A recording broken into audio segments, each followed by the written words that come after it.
പ്രമേഹം എന്ന സിനിമയാണ് ഇപ്പോൾ സിനിമാ പ്രേമികളുടെ എല്ലാം സംസാര വിഷയം. തിയേറ്ററുകളിൽ സൂപ്പർ ഹിറ്റായി ഓടിക്കൊണ്ടിരിക്കുകയാണ് മമ്മൂട്ടി നായകനായ പ്രമേഹം. മമ്മൂക്കയിലെ നടന്റെ ഈ വ്യത്യസ്തമായ ഭാവപകർച്ചകൾ കാണുന്ന ത്രില്ലിലാണ് ആരാധകർ. ഭൂതകാലം എന്ന സിനിമയൊരുക്കിയ സംവിധായകൻ രാഹുൽ സദാശിവന്റെ വേറിട്ട പരീക്ഷണം. മമ്മൂട്ടി പകർന്നാടിയ സിനിമയിൽ ഒപ്പത്തിനൊപ്പം അർജുൻ അശോകനും സിദ്ധാർത്ഥ് ഭരതനും.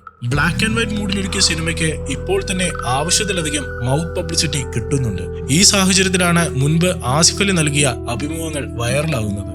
ബ്രഹ്മയുഗത്തിലേക്ക് മമ്മൂട്ടിക്കൊപ്പം അഭിനയിക്കാൻ ആദ്യം വിളിച്ചത് ആസിഫ് അലി ആയിരുന്നു അത്രേ. അർജുൻ അശോകൻ ചെയ്ത വേഷത്തിലേക്കാണ് തന്നെ വിളിച്ചതെന്നും ആസിഫ് അലി മുൻപ് നൽകിയ അഭിമുഖത്തിൽ വ്യക്തമായി പറഞ്ഞിരുന്നു.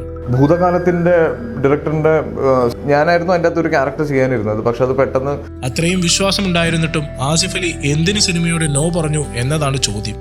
ബ്രഹ്മയുഗത്തിന്റെ ഷൂട്ടിംഗ് റീഷെഡ്യൂൾ ചെയ്തപ്പോൾ തന്റെ മറ്റൊരു സിനിമയുടെ ഡേറ്റുമായി ക്ലാഷ് ആയെന്നും മമ്മൂക്ക ഒരു സിനിമയ്ക്ക് വേണ്ടി താടി വളർത്തുന്നത് കൊണ്ട് ബ്രഹ്മയുഗം അതിന്റെ തുടർച്ചയായിട്ട് ചെയ്യാമെന്ന് തീരുമാനിക്കുകയായിരുന്നുവെന്നും സിനിമ പ്ലാൻ ചെയ്തതിനേക്കാൾ പെട്ടെന്ന് ഷൂട്ട് തുടങ്ങേണ്ടി വന്നതിനാൽ തനിക്ക് ആ സമയത്ത് വേറെ കമ്മിറ്റ്മെന്റ്സ് ഉള്ളത് കൊണ്ട് സിനിമ ചെയ്യാൻ പറ്റിയില്ല എന്നും ഏറ്റെടുക്കാൻ വേറെ മാർഗമില്ലാത്തത് കൊണ്ടാണ് ബ്രഹ്മയുഗം ചെയ്യാൻ പറ്റാതെ പോയതെന്നും അതിൽ തനിക്ക് വിഷമമുണ്ട് എന്നെല്ലാമാണ് ആസിഫ് അലി പറഞ്ഞത്.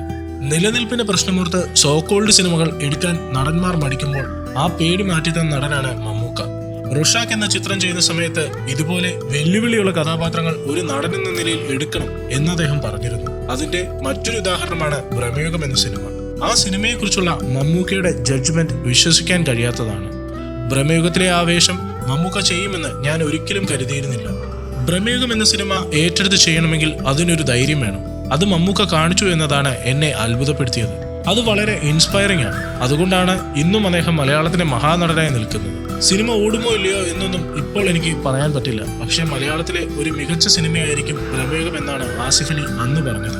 ആ പ്രഡിക്ഷൻ ശരിയായി എന്ന് ഇന്ന് ആരാധകർ ഒരേ സ്വരത്തിൽ പറയുന്നു. ബോക്സ് ഓഫീസിൽ കൊടുമൺ പോറ്റിയുടെ സംഹാര താണ്ഡവമാണ്. ആദ്യവാരം ബ്രഹ്മയുഗം സിനിമയുടെ ആഗോള കളക്ഷൻ 31 കോടി പിന്നിട്ടിരിക്കുന്നു.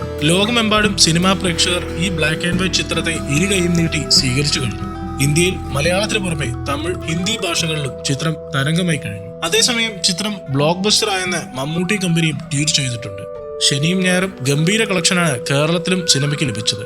കേരളത്തിൽ നിന്ന് ഇതുവരെ ആകെ കളക്ഷൻ 12 കോടിയാണ്. ചിത്രത്തിന് കേരളത്തിൽ നിന്നും ആദ്യ ദിനം ലഭിച്ചത് 3 കോടിക്ക് മുകളിലായിരുന്നു. കൊമേഴ്ഷ്യൽ സിനിമ അല്ലായിരുന്നിട്ട് കൂടി ബ്രഹ്മയുഗത്തെ പ്രേക്ഷകർ ഇരുകൈയും നീട്ടി സ്വീകരിച്ചു എന്നതാണ് കളക്ഷൻ റിപ്പോർട്ടുകൾ സൂചിപ്പിക്കുന്നത്. വൈശാഖിന്റെ സംവിധാനത്തിൽ ഒരുങ്ങുന്ന ആക്ഷൻ ത്രില്ലർ ടർബോയുമായിട്ടാണ് ഇനി മമ്മൂക്കയുടെ വരവ്. സിനിമയുടെ ചിത്രീകരണം കഴിഞ്ഞ ദിവസം തമിഴ്നാട്ടിൽ പൂർത്തിയായി. മധുരരാജയ്ക്ക് ശേഷം വൈശാഖും മമ്മൂട്ടിയും ഒന്നിക്കുന്ന ചിത്രമാണ് ടർബോ. ടർബോ ജോസ് എന്ന കഥാപാത്രത്തെയാണ് ചിത്രത്തിൽ മമ്മൂട്ടി അവതരിപ്പിക്കുന്നത്.